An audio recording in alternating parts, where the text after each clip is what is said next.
just cold numbers, if you were to analyze it in terms of just cold numbers, the budget stood at a little over 2 trillion Pakistani rupees for 24-25, the financial year 2024-25. Now it's gone up to 2.5 trillion Pakistani rupees for this fiscal year. Let's first take a look also at how this stacks up with the other countries around the world, and where does Pakistan fit in terms of proportion of GDP that's allocated to defense. War-embroiled countries, Ukraine, Israel, Algeria, even Russia. Ukraine, of course, has 34% of its budget. A third of its budget goes to its defense needs. Israel, almost 10% of its defense budget out of proportion of GDP goes into defense. You even have countries like Saudi Arabia, Russia. Pakistan is in the top 10. 2.7% of its GDP is spent on defense. That's surely going to rise with this latest figure as well. India, on the other hand, spends about 2.3% of GDP on defense. But here's the thing. India's economic condition, its overall economic growth, the size of its economy is 10 times more than that of Pakistan. India is a $4 trillion economy. Pakistan is a less than $400 billion economy. It's 10 times the size. Therefore, as a proportion of GDP, 2.3, you would say, is relatively okay, or it's relatively normal. But for a country that is so small, 1/10 the size economically of India, less than $400 billion of GDP, to spend almost 3% in the defense budget is almost unpardonable. Now, the boost in Pakistan's defense budget is a deliberate one. Obviously, there is the context to it because of Operation Sindoor and its air defenses being badly battered, some of its frontline airfields being badly battered. But there's also a very hard commercial reason for why Pakistan has done this. Top intelligence sources say that the boost is an attempt to pressurize China to upgrade its defense systems and hand some of those, sell some of those to Pakistan. Remember, the Chinese air defense system, the HQ-9, for example, was exposed quite badly during Operation Sindoor. Pakistan today has been put in a position where it is forced to accelerate its tactical nuclear capabilities. One thing Operation Sindoor showed is that there's a range of conventional options which are sub-nuclear, which are below the nuclear threshold. Pakistan will now have to shorten the gap, or bring down the number of rungs before the nuclear rung is climbed. A survival tactic, in fact, following these battlefield failures against India. Also, the defense budget has been hiked in an attempt to try and suppress the Baloch rebels, as well as other domestic threats, whether it's in Khyber Pakhtunkhwa or in other provinces of Pakistan. And lastly, there's another significant focus of the budget, which is the increase in space and ISR capabilities intended at enhancing interactions with Chinese Beidou satellites for real-time battlefield surveillance, particularly after India's actions left Pakistan's frontline air bases, at least 11 of them, in a dilapidated condition. And as always, it's the all-weather friend of Pakistan, China, which is standing right beside it. In a rather renewed display of friendship, China is all set to deliver the 5th-generation stealth fighter, the J-35. These jets will be given to Pakistan sometime as early as the middle of, in fact, the latter half of this year. The first batch of the J-35s is expected to arrive in Pakistan as soon as August. That's just in a couple of months from now. Not just this, China is also offering a 50% discount rate on this 5th-generation jet. Remember, India does not have a 5th-generation jet. There's a lot of chatter around India. At least Trump wants India to buy the F-35, which is the world's most advanced 5th-generation jet. But whether or not that will happen, and whether or not the J-35 sale to Pakistan will hasten India also buying these 5th-generation jets, we'll have to wait and see. China, in addition to all of this, will also be investing about $25 billion in Pakistan's civil and military infrastructure. Remember, CPEC is about $60 billion. Of course, all of this comes with a price. In return, Pakistan has assured China of full support, unhindered access to the Gwadar port, all the way from Xinjiang in the western part of China and Tibet, going all the way to Gwadar port, which is in the southern part of Balochistan. Well, there has been an increase of 20% in Pakistan's budget. No, it is not what you're thinking. It's about development or for infrastructural growth as far as the people of Pakistan is concerned. It's actually a 20% increase in the defense budget. Remember, there has been an IMF dole-out which has been given to Pakistan, and the entire idea of IMF loan and funding is for the economic welfare of the people of the country. Again, that money is not being used for that. Instead, that money is being diverted to defense expenditure. And that is why, because Pakistan is under substantial pressure coming in from China. Post Operation Sindoor, it has been an egg on the face moment. India's defense capability has shamed Pakistan, and at this point of time, it's a country which is desperate. And more than that, it's under substantial pressure both from Turkey, but more specifically from China, where China is putting pressure on Pakistan, convincing them that you need to buy more and more of equipment from us so that you become defense capable. And Pakistan, of course, is in a state of despair, and that is why the budget has been increased of the defense budget we are talking about, and that is to please China. Now, China, what we have been told by way of our sources, is that there has a huge amount of defense equipments capabilities which are now being procured by Pakistan from China. Just to give off a few of them, the first batch of 35th generation J-35 is to arrive in Pakistan in August 2025. And it has in fact offered a 50% discount rate to Pakistan because that's how desperate they are. They are also going to restore the CPEC phase 2 soon. It's also going to invest $25 billion in Pakistan's civil and military infrastructures. There's going to be more missiles which are going to be available now to Pakistan, more navy capabilities to the country as well. So basically, when Pakistan decides to increase its defense budget, it is doing so because one, it wants to stand up to India, which seems a very difficult task, but more importantly, of course, to please their aka in this case, which happens to be China. Now, the big question is, why would these world bodies, the IMF, the World Bank, the ADB, why would they keep funding Pakistan despite its poor economic track record and, of course, diverting many of these monies for terror activities, for sponsoring these terror proxies? The Asian Development Bank approved a $1.18 billion aid package for Pakistan in June of this year, that's this month. This funding is aimed at supporting Pakistan's economic reform program and improving basic infrastructure in that country. The question is, does it actually do that? Similarly, the World Bank provided $720 million in aid to Pakistan in April of this year for economic reforms and for development projects. And just when Operation Sindoor was happening, just on the 9th of May, another $1 billion was assigned by the World Bank as part of an ongoing $7 billion development assistance for Pakistan. Another $1 billion tranche was approved just on the 9th of May in the middle of this heightened tension between India and Pakistan. In fact, it's not just about the funding. The West also seems to be turning a blind eye to Pakistan's terror reality. A top US general, the head of CENTCOM, Central Command of the US Army, has highlighted the role of the Pakistan military and in particular the Pakistan Army Chief, Field Marshal Asim Munir, in combating the ISIS Khorasan. Completely silent on how Pakistan continues to harbor terror proxies in its backyard. This is what the general who commands US Central Command had to say. Active in trying to do external plots globally to include against the homeland. Right now, what we saw is the Taliban in going after ISIS-K. They hate each other. Through a phenomenal partnership with Pakistan, they have gone after ISIS Khorasan, killing dozens of them. Have to have a relationship with Pakistan and with India. I do not believe it is a binary switch that we can't have one with Pakistan if we have a relationship with India. All right, it's mind-boggling. A poor country like Pakistan, a country that is dependent on IMF and World Bank loans and bailouts, has increased its defense budget by 20% to $9 billion. Joining me now is veteran strategic affairs expert, Professor Brahmant Chalani. Thank you very much, Professor Chalani, for speaking with us. $9 billion, 250, I think, Pakistani trillion rupees, or 2.55 Pakistani trillion rupees. It's a 20% jump.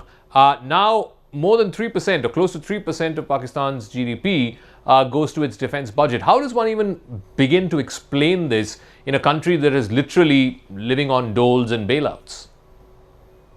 You raise a good question because this will increase Pakistan's debt burden because this 20% increase in defense spending comes at a time when Pakistan is seeking to acquire expensive new weapon systems that it wishes to utilize to address the deficiencies that the recent military operations with India have revealed. But the domestic implications, of course, are very obvious that there will be a massive diversion of resources from critical sectors. But I think the larger implications for the region are more ominous because it would reinforce Pakistan's proxy war strategy. It will, with stronger conventional capabilities, the Pakistan military will believe that it has a stronger shield to continue with cross-border terrorism. It will also be seen by the Pak military generals as underpinning plausible deniability. A stronger conventional military might would provide a shield behind which they could continue to operate and support terrorist groups. And then the larger implications in terms of what this resource allocation flexibility will do. It will this flexibility will allow more leeway or resources to be channeled towards clandestine operations by ISI and greater support for proxies. Of course, there are domestic political imperatives where it will mean further strengthening of the Pakistan military's institutional power. As we all know, the Pak military has a vice-like hold on domestic politics. It even plays a very important role in the Pakistani economy. So, in a nutshell, I think this will enhance the perceived impunity with which the Pak military sponsors cross-border terrorism and will further embolden its strategy to bleed India with 1,000 cuts. I do want to ask you, I mean, this of course is the known part of it, that they will, increase their or double down on this whole proxy war and engage much more with these terror proxy groups, etc. But what may this also mean for potentially the next conventional escalation or conventional conflict between India and Pakistan? Because now you also have this story about, the Chinese offering these J-35s, which are the 5th generation fighter jets, as soon as the next 6 months, offering it at discounted prices to the Pakistanis. I had General Pandey, the former army chief, here in the studios yesterday, and he said there's no longer this whole business of two-front war. There's now one fused front. You have the Pakistani army, maybe the men are Pakistani, but the weapons are all Chinese. It's clear that the China-Pakistan strategic axis is strengthening, and Operation Sindoor reveal the extent to which China is willing to aid Pakistan in actual military hostilities. It in fact reprogrammed satellites to allow Pakistan to target Indian military installations. Today, Pakistan is seeking new weapon systems from China, Turkey, and Germany. I think by abruptly halting its military operation after just 3 days, India may have done Pakistan a favor. The conflict exposed key vulnerabilities in Pakistan's defenses, chief among them being an over-reliance on the Chinese-supplied HQ-9 air defense system, which proved susceptible to Indian missile strikes. It failed to either detect or counter Indian deep penetration strikes. So in response, what Pakistan is doing is to invest heavily now in new systems, including layered air defense systems, to prevent future strikes on strategic sites like Noor Khan, Walari, and other air bases. All right.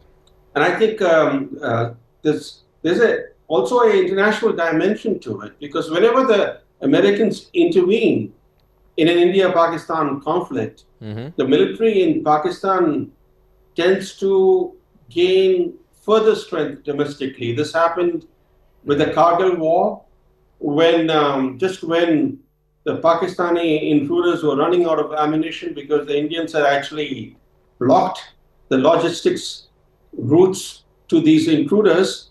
President Clinton intervened. In a sense, he bailed out Pakistan. Correct. And that in turn led to General Pervez Musharraf seizing power in a coup. Yeah, correct. And now we have seen how the much despised army chief, General Munir, has been promoted to field marshal. This guy, until some weeks ago, until before Operation Sindoor, was being openly criticized Correct. in Pakistan, especially by Imran Khan supporters. And today he struts around as if he's some sort of a national savior. And now we see a 20% increase in defense spending. Again, reinforcing the point that I'm trying to make is that when the Americans intervene, directly or indirectly, the main beneficiary is the Pakistan military Army. because it strengthens its position at In home. fact, just to add to that as we conclude this chat, later this weekend, Asim Munir will be one of the distinguished invitees at the 250th military parade of the US Army. So he's going to be feted there, and I believe some of the Imran Khan party supporters have also said that they will be protesting against this. But it shows the exact point that you were trying to make, that the army becomes much more powerful every time the United States intervenes in a conflict between India and Pakistan. Great talking with you. Thank you very much, Professor Chalani, for joining us here on Thank you, Flash Mr. Times. Zakka. Thank you. All right, I want to shift focus now to the case that all of India is talking about, the murder of Raja Raghuvanshi by his own wife, Sonam Raghuvanshi. Sonam and her 4 accomplices, including her boyfriend Raj Kushwaha, were today sent to police custody by a court in Shillong. But the even bigger twist came from Indore, which is their hometown. Raja's mother alleged that Sonam had done black magic on her son and had killed him because of some mismatch in both their horoscopes. Which leads us to ask a basic question: who is propagating these blind superstitions in the 21st century to the extent that somebody would go to kill their own newly wedded husband? It is something that collectively we need to be asking ourselves. And now there is a new fresh twist in this honeymoon homicide saga. This whole black magic charge, which Raja's mother has now leveled on Sonam. Whether or not that's true, we don't know. But she claims that Sonam had apparently cast some kind of a spell on other family members as well. Raja's mother also alleges that Sonam intended to offer a human sacrifice. And it is for that reason that she'd even put up a heavy necklace on Raja's neck after their visit to the Kamakya temple. Raja's mother is also alleging that her son was killed on the 11th day of the lunar month. She claims that both Raja and Sonam had what they call Mangalik Dosh in their horoscope. However, no rituals were performed to undo the same. Sonam ने कुछ तांत्रिक विद्या करी हो, मतलब इसीलिए उसको वहाँ पे लेके गई हो। लगता है कि आपका बेटा जो पूरी तरीके से सोनम के बस में हो गया था। हाँ, वो जैसा सोनम बोलती थी वैसे ही करता था, क्योंकि शादी के पहले तो वो ऐसा नहीं था। जिस दिन से सोनम हमारे घर में आई थी ना, तो उसको वही दिखने लगी थी, सोनम ही सोनम। वो उसके पीछे पीछे भागने लगा था, जैसा वो बोलती थी वैसे ही करने लगा था। ऐसा लगता है घर वालों ने कुछ खिला भी दिया हो, कुछ ऐसा कर दिया हो, तंत्र क्रिया कर दिया हो कि पूरी तरीके से सोनम के बस में चला गया। खिलाने का तो नहीं कह सकती हूँ, मगर है ना, कुछ न कुछ तो मतलब उसके ऊपर कर रखा था उनने। मांगलिक दोष दोनों का था, इसका उच्च मंगल था और इसका मतलब वो मानसिक मंगल था। Now, whether or not there is any truth to this black magic angle and whether this will be probed by the police, we don't know. But the evidence seems to be piling up against Sonam, and the evidence cannot be overlooked. Number one, she remained in touch with Raj through Indore all the way to Meghalaya, then from Meghalaya when she escaped to Guwahati and then came back to Indore. All through this time, there is WhatsApp and other communication, electronic communication between Sonam and Raj. She even shared her live location to him. This was in an apparent bid to try and help the killers who were hired by Raj to carry out the murder. Sonam even spoke to the killers after the murder about 10 kilometers away from the crime spot. If she had no idea who these people were, there was no acquaintance between them, why was she talking to them 10 kilometers away from the murder spot? Why was she, also Shillong police sources asking, these pictures that were posted from Raja's social media account late in the night at 2:15 a.m. after his murder.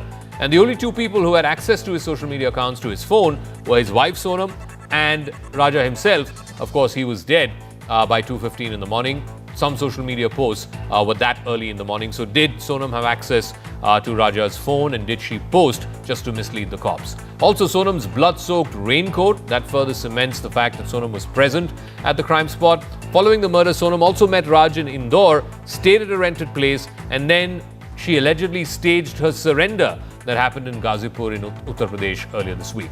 The last straw for Sonam was the fact that she planned the entire trip, but curiously, she booked only one-way tickets. Why was that? But the twists in the tale do not just end here. Sonam's family has now distanced themselves from her. They've completely rejected the boyfriend angle. In fact, there was this dramatic scene where her brother landed up at Raja's residence today, and there was some kind of reconciliation between him and Raja's family members. Take a look at those pictures and judge for yourself. मेरी बात ही हुई 2 minute की बात हुई थी उसमें उसने कोई भी चीज़ें हाँ नहीं करी है मगर मैं चीज़ें बयां करता हूं कि पूरी 100% गलती उसी की होगी और उसको बिल्कुल सजा हम दिलवाएंगे मैं खुद दिलवाऊंगा राज सिर्फ हमारे यहाँ एक एम्प्लॉय था उसकी भूमिका सिर्फ एम्प्लॉय वाली थी मुझे कोई भी आइडिया नहीं है इस चीज़ों का Those were dramatic scenes earlier this afternoon with Sonam's brother appearing at Raj's house. Sonam appears to be finally cracking under the face of intense questioning by the police. After initial statement that she was not an accused but a victim who was abducted and left in Ghazipur, she's now made a complete U-turn. Police sources say that in her statement to the police, and they will record this before a magistrate as well tomorrow or day after, they claim, has allegedly confessed to a crime. She's accepted the plot to kill her husband and admitted to Raja's murder. I want to go across to Lalita Kumaramangalam, who's a former chairperson of the National Commission for Women. Also, Vikram Singh, former DGP of Uttar Pradesh, is joining us. Ma'am, let me start with you first. You know, this is a completely vile, depraved case where a newly wedded wife, you know, their marriage is barely 15 days old, conspires, plots with 4 other people to kill her husband, and does it in the most violent form and fashion, and then orchestrates this whole surrender drama. I mean, this is what the police's version is. This is what the police are saying. Of course, they have to prove this in a court of law. But if this is true, even if there is an iota of truth in the police version, what does that say about the mind of this woman? Zakka, unfortunately, too many of us are brought up on the rigor, I wouldn't say rigors, on what we see on social media. All of whatever may be said and done, murder is murder. No human being has the right to take the life of another. Full stop. Now, if she didn't want to marry this chap, obviously this person is not exactly helpless or clueless. If she could travel all the way from Madhya Pradesh to Meghalaya, commit the murder or get other people to commit the murder, pay those people a hefty amount to commit it, and then come back, run away to Guwahati, etc., etc. She's no little doodh ka dhula, as we say in Hindi. Now, having said this, even if she was a very innocent, put upon, etc., etc., a girl who was forced to marry somebody, she had no business to murder him. Murder is a crime, full stop. And having done it, if it's proven that she has done it, which it seems to look like increasingly, then she has to be punished as per the law. Having said that, let me come back to what is perhaps a bigger problem. Why are girls forced to marry when they don't want to? I'm not saying that this is what happened to this person and that's why she's done it and that's why she's okay and all of that. No, I don't believe murder can ever be given any sort of sanction, any sort of social, familial, legal, whatever. But we do have a problem where, maybe I sound very cynical here, where marriage is almost built up like a fantasy, that shadi is the end goal of every woman's life, every young man's life. Everybody should get married. You must have a family. I agree, family is very important. And if we are lucky enough to be part of a happy, united, good family, I mean, good meaning happy, I don't mean good, bad in that sense, then yes, family is very important. But in today's day and age, parents, relations, etc., should understand that young people have a very definite mind of their own. They may not always be thinking what may be right according to others. Okay. But if you try to put too much pressure on an individual and say, no, you have to do this, it's very unfortunate that there are also people like this person, Sonam, who has reacted in such a horrible, inhuman way. Not everybody is going to murder their husband because they're forced to marry them. I do get where you're coming from, and I want to ask Vikram Singh this. There have been numerous instances where people have been forced to get married, and usually it's the woman, whether it's societal pressure, parental pressure, peer pressure, whatever it is. But in this day and age, Vikram Singh, in this instance itself, for example, if she didn't want to marry this person for whatever reason, either she could have called it off. Of course, there would be a backlash from her family and friends and whatever social circle. She could have got the guy to say that he's calling it off to try and take the heat away from her. She could have run away. I mean, cases of eloping, I'm sure you've seen dime a dozen in your long career as a policeman. The point is, butting in, yeah. The boy's mother said she was totally in control of the boy. She could have got him to sign a divorce paper. Exactly. There are any number of things that could have been done, not committing murder. So the question then, Vikram Singh, is how does one, if at all, like I said, the cops still have to prove this case in a court of law beyond reasonable doubt. But how does one give the benefit of the doubt to a person, even if she was feeling, stifled in this marriage and didn't want to get married and so on and so forth? Because death is not the option here. There's a whole range of things she could have done. Very good question, Zakka. And I feel that there are multiple theories that are going around. One theory is that she wanted to get married to this boy, Raj. And to get married to Raj, perhaps the family would never have allowed, because he was a low-paid employee of Sonam's father's company.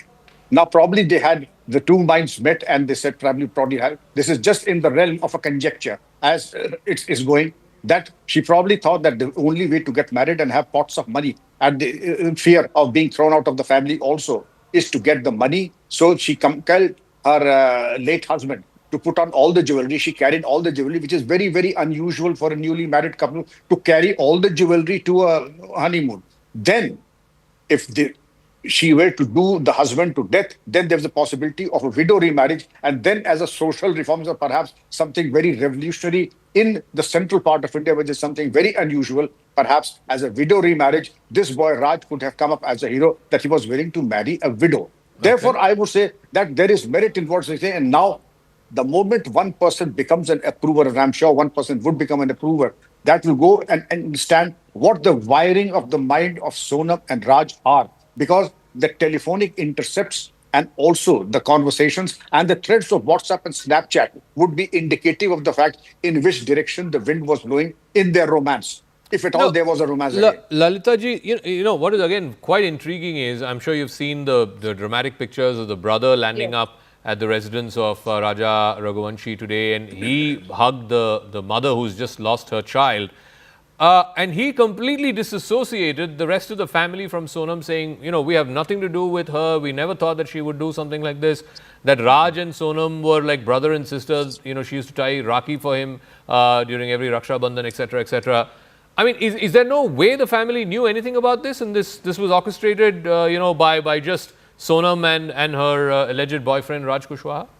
How can a family be like that? Probably orchestrated by Sonam and her lover, boyfriend, brother, whatever they want to call him. And the family underestimated the daughter's capacity for doing something as inhuman and as bad as this. So they probably want to distance themselves from it, because they know that they will face an enormous amount of not just social approbation, but if they're dragged into the legal what is going to start the legal proceedings, they will be in a very, very tight spot. It is possible they did not know. But the family also should, maybe other families should learn from this and understand that in today's day and age, information is available so freely, good, bad, indifferent, whatever. It's just available on the net. You can click on the click of a button, you can get everything you want to do or know. Families should understand that we are now living in an age where people are very often tipped over the edge into doing something that nobody should think of doing because of what is fed to them. It's an incessant, unstoppable, terrible thing that social media is. I really think that, and most of the time, humans, I don't know what's happened to us, humans today, we love to watch all of what we should not be watching. We don't want to watch the good things. We want to watch what murder is, all the darker aspects of life. Let me put it that way. Okay. So the family to me sounds a bit too, I think they just want to escape from getting into trouble in this case. But it is possible, let's try and give the benefit of the doubt to them, that they didn't know that she would go to this extent. Let me give Vikram Singh the final word. You know, one of the things the cops are claiming, they have not released this yet, maybe they will submit this to court. They are saying that they have CCTV footage which shows Sonam on the day of the murder, right after the murder, meeting with these three accomplices who were hired by her boyfriend and who she seemingly had nothing to do with, meeting them 10 kilometers away from the murder spot and speaking to them. If indeed this CCTV footage is available and they make it available, then it really sort of puts all the loose ends together. It shows that Sonam knew these three people. It was not some random conversation that she was having with strangers on the road. She knew these people. They were conversing with each other and the links get established. Do you think this case rests on that, or is there any further corroborative evidence you believe that can be brought to the fore to show that yes, all five of them were involved in this conspiracy to kill Raja Raghuvanshi? Very much, Zakka. This is absolutely incontrovertible and unflinching evidence that is most corroborative. But there is other evidence also, that is the conversation and also the electronic evidence about the movement of these three, the conversation between Sonam and Raj and the other three. This also is incontrovertible and a very conclusive evidence. The money trail, the payment of 15,000 rupees also is conclusive. And apart from the fact, there is extrajudicial confession. And I think the evidence is so overwhelming and strong. Meghalaya police has a very strong case against all of them. All right, Vikram Singh, Lalita Kumarmangalam, we'll leave it at that. We'll see how the story plays out. It's quite mind-boggling that someone could go to this extent to kill her own husband, and that too within days of getting married to each other. Let's now shift focus to the political story. There was this big meeting with the High Command here in the national capital that both Siddaramaiah and DKS had. There was also a lot of political speculation about a cabinet rejig in Karnataka. None of that has come to pass. What has come to pass is that today Siddaramaiah has announced a caste re-enumeration survey within the next 90 days in Karnataka. The announcement comes after the previous caste census faced backlash for undercounting some of the dominant castes. Remember the Lingayats and the Vokkaligas, who've been politically very dominant in Karnataka for the last 30, 40, 50 years. Their numbers were shown to be much lower than other backward castes. Now, the High Command has reportedly asked them to re-survey or have another caste census with the updated figures. Now, the communities who have opposed the survey were the Vokkaligas, who alleged that they were underrepresented in these numbers. So did the Lingayats. But the numbers of non-Kuruba backward classes, they also raised objections to the recommendation, saying that the Kurubas, the shepherd community, which is the community that Chief Minister Siddaramaiah hails from, they were moved from more backward to most backward category. So all these other backward classes have had a problem with that. But it's not just about which are the dominant backward castes and which are not. The caste survey became a bit of an albatross around the Congress's neck, creating not just tensions in society but also a divide within the party. Karnataka Minister M.B. Patil raised a discrepancy between the survey and the actual situation. Congress MLA Basavaraj Shivaganga said that the survey was conducted a decade ago and was therefore quite confusing. Another party MLA Ravi Kumar Ganiga said that the caste survey findings require reassessment, while Ishwar Khandre, Karnataka's minister, said that the survey's scientific credibility needs further review. Now, the 2015 caste survey report recommended 51% reservation for other backward castes, arguing that OBCs comprise 70% or a little over 4 crore of Karnataka's population. Karnataka has about 8 crore population or so. The report did not recommend any change in the reservation percentage for SCs and STs, or even for that matter, EWS sections, economically weaker sections, and that triggered a huge debate. Let's listen in to my colleague Harish Upadhyay. The Karnataka government has decided to launch a resurvey for the caste census. Remember, already one was carried out in 2015, spending 165 crore rupees. But now with a clear-cut order coming in from the Congress High Command, the state is now saying that they will redo this survey and then within 90 days finish this survey and take a report and act on it in terms of giving reservation to various communities and caste groups in Karnataka. This, they are saying, is being done because there were certain caste groups which were saying that the earlier survey was not done properly. their population figures were not reflecting properly. Some of these households from their community were not even part of the survey, and there were lapses in the survey. That was the allegation. With the state now deciding to go in for a resurvey, the BJP is asking, what about the 165 crore rupees that was spent on the earlier survey? Not just that, there is a concern that even if a new survey takes place, there will be caste groups who will not be happy with the kind of outcome of that, and they will once again question the survey. And let's not forget, the first one carried out in 2015 was done during Siddaramaya's first tenure as Chief Minister, and back then the government had claimed that it's the most scientific survey that's been done in recent times in India. But again, the same government is trying to junk that survey and do a new one. The Chief Minister once again escaping blame by saying that this is being done according to the orders given by the Congress High Command, and it wasn't a decision made by his government. With the BJP now coming out and saying, why is the Chief Minister taking orders, especially a crucial administrative one like this, from the Congress High Command, and why is the cabinet not deciding it? Meanwhile, India continues to grapple with the sweltering heat. A heat wave alert has been issued for major cities across the country. In fact, some of the temperatures reported today range from 43 degrees Celsius in the national capital, 38 degrees Celsius in Ahmedabad. Chennai reported 35 degrees Celsius, and Kolkata and Mumbai 33 and 32 degrees Celsius respectively. In fact, cities in the northern parts of India, Muzaffarnagar in Uttar Pradesh, Ludhiana in Punjab, Karnal in Haryana, they witnessed temperatures as high as 48 and 47 degrees Celsius. So it's a massive heat wave, and the sad news is no respite is expected, at least in the next couple of days. Amid the heating concerns, the government is mulling a fresh directive when it comes to air conditioners. The new directive will put a cap on the operational temperatures of air conditioners, even in your home or your office or wherever it is. The temperatures will now be regulated between 20 degrees Celsius and 28 degrees Celsius, not lower, not higher. In order to put the directive into practice, the government will have to order manufacturers to reprogram the devices and issue software updates. The government will monitor the same through specific enforcement measures. The move is supposed to be mandatory, that all ACs, whether they are for residential buildings or for commercial buildings, will have to operate between 20 degrees Celsius and 28 degrees Celsius.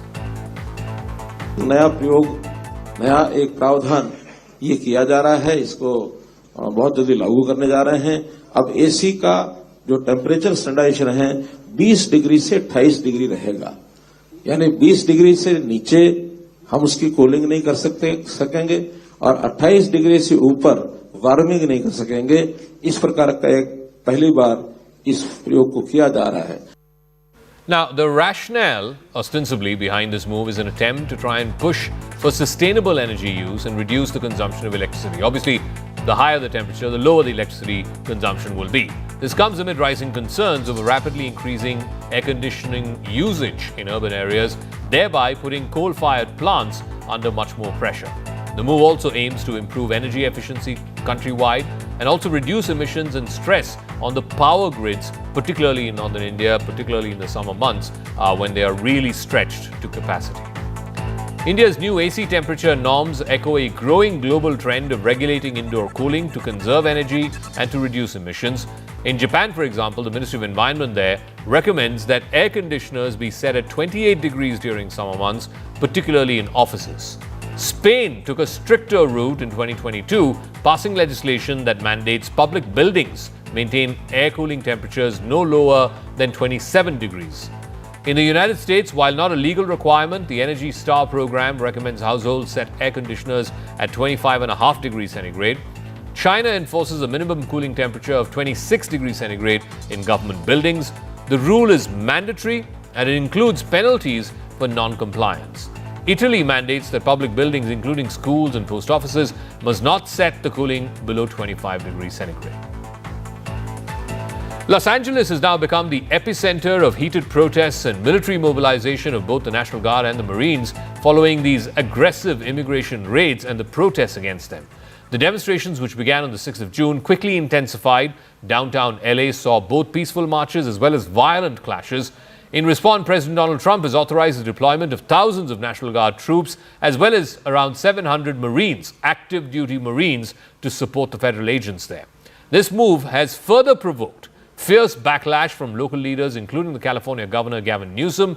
But this could now turn out to be a Trump versus Newsom political fight. It does a couple of things. One, it keeps the issue focused on immigration, which is an important agenda item for Trump and the Republicans. It is an Achilles heel for the Democrats. But if Newsom were to be seen as standing up to Trump, he could then frame the next electoral battle, whether it's the 2026 midterms or more importantly the 2028 presidential, as Trump versus Newsom. He could pull away from the rest of the Democratic pack. Here's an explainer. Parts of the downtown Los Angeles area, including where we're standing right now, are currently under curfew. That curfew began at 8 p.m. local time last night, and Los Angeles Police Department making mass arrests following that emergency order. Ice out of New York! Ice out of New York! Thousands are taking to the streets across the country to protest immigration and customs enforcement. The epicenter is in Los Angeles. City officials say the vast majority of demonstrators here are following the law. When these peaceful rallies end and the protesters head home, another element moves in.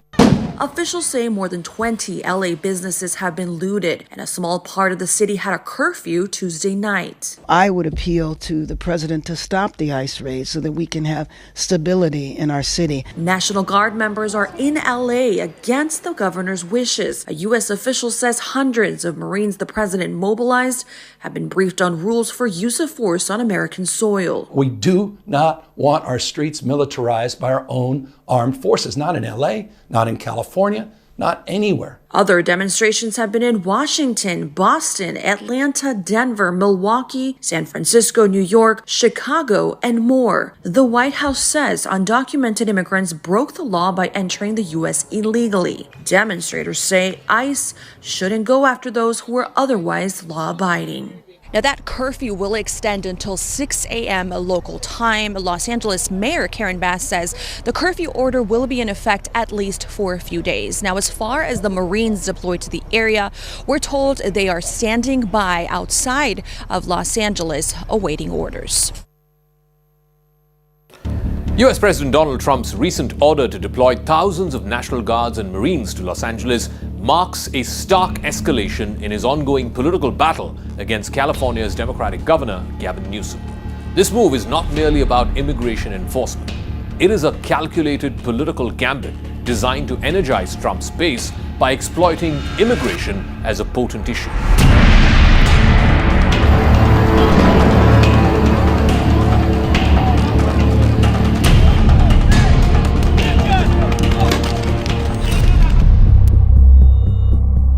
Simultaneously, Trump is also undermining a key Democratic foil in a deeply blue state. The unfolding drama in Los Angeles reveals much about the fault lines in American politics today. How immigration remains the Achilles heel for the Democrats, how California's liberal image is weaponized by Trump and his allies, and how this conflict could reshape the national political landscape heading into 2028. This could propel Gavin Newsom, the feisty California governor, as the sole proponent ahead of everybody else in the Democratic field. At the heart of Trump's strategy is immigration. It's a high-priority issue that resonates deeply with his core supporters. Since his 2016 campaign, when he first ran for office, Trump has made immigration and border security as central pillars of his political movement, MAGA. Trump's promise to carry out the largest domestic deportation operation in American history and his aggressive use of federal forces to crack down on undocumented immigrants is propelling the issue of immigration once again to the center stage. The deployment of more than 4,000 National Guard troops and 700 active Marines to Los Angeles, ostensibly to protect federal property as well as assist with law enforcement, this is the latest manifestation of weaponizing immigration. And yet, this military presence, unprecedented in its scale, and it was undertaken without the governor's consent, has sparked widespread protest. In fact, local leaders in Los Angeles are warning that this only inflames tensions and undermines public safety, and Trump is doing this for purely political purposes. Where I've deployed thousands of National Guard troops and hundreds of Marines to protect federal law enforcement from the attacks of a vicious and violent mob. And some of the radical left, they say, oh, that's not nice. Well, if we didn't do it, there wouldn't be a Los Angeles. It'd be burning today, just like their houses were burning a number of months ago. Generations of Army heroes did not shed their blood on distant shores only to watch our country be destroyed by invasion and third world lawlessness here at home, like is happening in California. As Commander-in-Chief, I will not let that happen. It's never going to happen. What you're witnessing in California is a full-blown assault on peace, on public order, and on national sovereignty carried out by rioters bearing foreign flags with the aim of continuing a foreign invasion of our country. We're not going to let that happen. California is long seen as a bastion of liberalism and immigration sanctuary. It's now become a symbolic battleground for Trump. He paints the state as taken over by illegal immigrants and foreign criminals. This is a narrative that is designed to stoke fear and resentment amongst voters who feel left behind by globalization and demographic change. By targeting Los Angeles, which is America's second largest city and a microcosm of California's diversity and progressive politics, Trump is seeking to portray the Democrats as weak on law and order and incapable of controlling their own cities and states. This framing is politically convenient for Trump because it allows him to rally his base around a very us versus them kind of dichotomy. It also takes away attention from some of the other controversies. One main issue which has been pushed to the back burner is his recent public feud with Elon Musk, which dominated the headlines all of last week, but since then has faded away from the spotlight. On the other hand, Governor Gavin Newsom finds himself in a precarious position. As a potential Democratic presidential contender for 2028, Newsom must navigate the dual challenge. One, he has to defend his state's policies, and at the same time, he must be seen as responding to Trump's aggression. His legal efforts to block the use of military force in these immigration raids and his vocal opposition to Trump's deployment of troops without his approval highlight two factors of this resistance. Newsom has accused Trump of being deranged and dictatorial, and yet Newsom's fight with President Trump, who holds the most powerful political office in the country, is also an opportunity for the governor. By positioning himself as a defender of California's values and the target of Trump's political assault, Newsom can elevate his national profile and he can galvanize support amongst Democrats. It could put him at the top of the pack among other probable Democratic contenders in 2028. Donald Trump, without consulting California law enforcement leaders, commandeered 2,000 of our state's National Guard members to deploy on our streets, illegally and for no reason.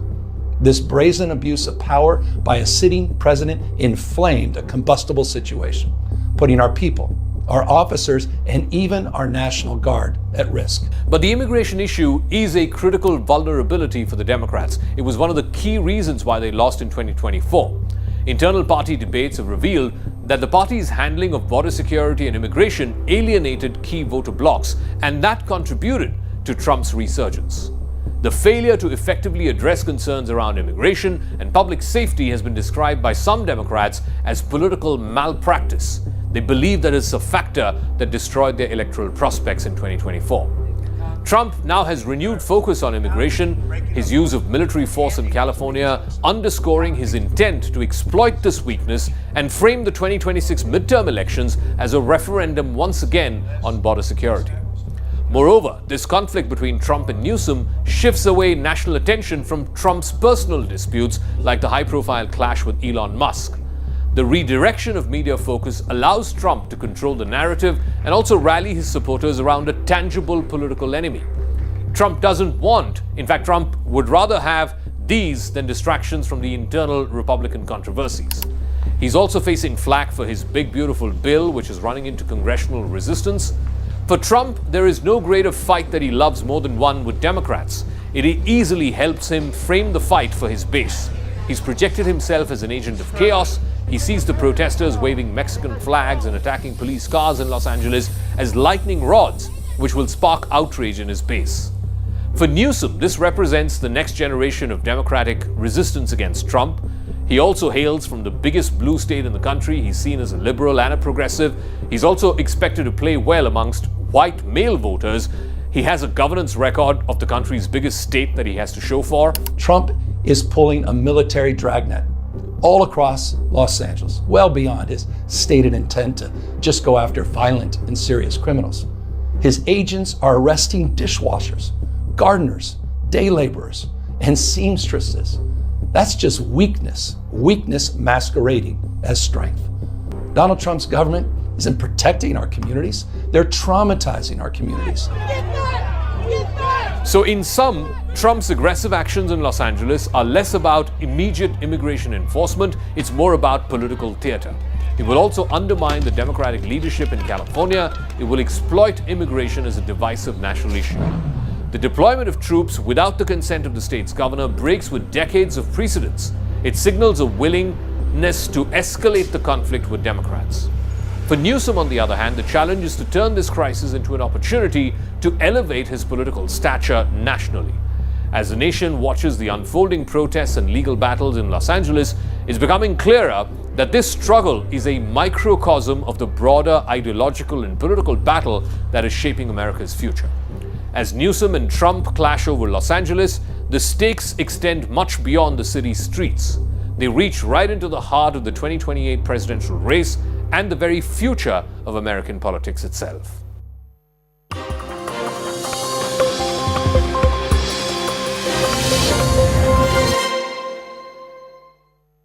Co-presented by... This is News 18 Network.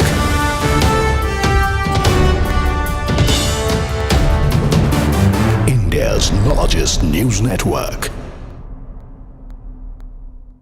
We're getting some more breaking news now, and this is to do with the MP delegation that is now meeting with the Prime Minister, where they had gone on to meet Prime Minister Modi while on their return to the country. They met with Prime Minister Modi at his residence. Now, politics has erupted over that meeting. Congress MP Jairam Ramesh has again put out that demand for a full debate on the Pahalgam terror attack during the upcoming monsoon session. So this has been the Congress's stance. Opposition minus the Sharad Pawar faction of the NCP are not going ahead with this very argument, attacking the centre on demanding the special session in the upcoming monsoon session of the Parliament on discussing the Pahalgam terror attack. But Congress is reiterating this particular stance, even as two of its prominent faces, Shashi Tharoor and Manish Tiwari, were very much part of that delegation that had gone to these several countries to put forth India's stand before the world on why Operation Sindoor was conducted and how India is now cracking down heavily against terrorism. So this is what is happening, but Jairam Ramesh is continuing to put out this demand, asking for a full-fledged debate on the Pahalgam terror attack during the upcoming monsoon session. He has put out this tweet, and let me quote from it. He says, now that the Prime Minister himself met with the members of 7 parliamentary delegations that had been sent to 32 countries, will he at least now chair a meeting or set of meetings of leaders of all political parties and take them into confidence on India's future strategy vis-a-vis both China and Pakistan, and the strategic implications of the Chief of Defence Staff's revelations in Singapore. So this is what now Congress is pivoting as far as its line of attack really is concerned against Prime Minister Narendra Modi and the government at the centre. My colleague Pallavi Ghosh is with us. Pallavi, how many takers as far as opposition is concerned on this recent tweet of Jairam Ramesh? Because we do know how two of the prominent faces of the Congress were present. They were part of those delegations that were sent out. Yes, that's right. But as far as the other parties of the India bloc are concerned, even the Trinamool Congress for now has started demanding a special session of Parliament because they feel that there are lots of issues which need to be taken up immediately. And I think yesterday Mamata Banerjee made it very clear that it was a failed operation really by the government. And whatever support we gave while the operation was going on. But having said that, one, the Congress has not been very comfortable with the idea of the delegation right from the word go, from the choice of people like Manish Tiwari and Shashi Tharoor, and to dismissing of it as a PR exercise. But they have been having one long-standing demand is one, be an immediate special session of Parliament, or there should be a closed-door all-party meeting in which the Prime Minister should be present there, where many questions which need to be asked, not just about Pakistan, but about China as well, and of course, the alleged mediation by the American government. Right, Pallavi, thank you so much for all of those details. Let's take a look at more reactions coming in. He certainly was very, very pleasant to all of us. I think he saw this as an opportunity to thank the delegations for their service, and he was very pleasant. He spent more than an hour with all of us, an hour and a quarter. He walked around the lawn to different tables, talking to different groups of people. We all sort of chatted with him in a very informal way. It was not a formal meeting at all. There were no formal speeches, or even those of us who had given him our reports on the trip did not present those reports or speak to them particularly, but it was a good, lively, informal conversation. We all shared lots of things with him, and we all suggested we should make a practice of this more often, sending MPs to engage with legislators in other countries. And the Prime Minister certainly seemed to take that idea on board. आप श्रीकांत भाऊ हैं और आपके group में गुरुजी कौन है, ये प्रधानमंत्री को सब कुछ पता था. आपको कैसा लगा आज प्रधानमंत्री के साथ मिलके? What was the discussion that really happened? It was a very informal discussion, warm discussion, the way he received all of us and the way he appreciated the work done by all the delegations. I think it is a very big thing, a Prime Minister of a country appreciating your work. He also appreciated the way the delegations travelled for all 14 days, my being the West Africa, UAE. So mainly the message which was to be sent, to be echoed in the world or the different nations was best appreciated by that nations. I think it is very important that people get sensitized, the nations get sensitized, countries get sensitized about the terrorism. So the motive of this delegation was best perceived by all the nations, and also some of the members suggested that there should be this the interaction between the two nations should continue in near future also. There should be more such kind of interactions to be held between the two nations to strengthen the bilateral ties, to deepen it, so that in any situation these all countries should.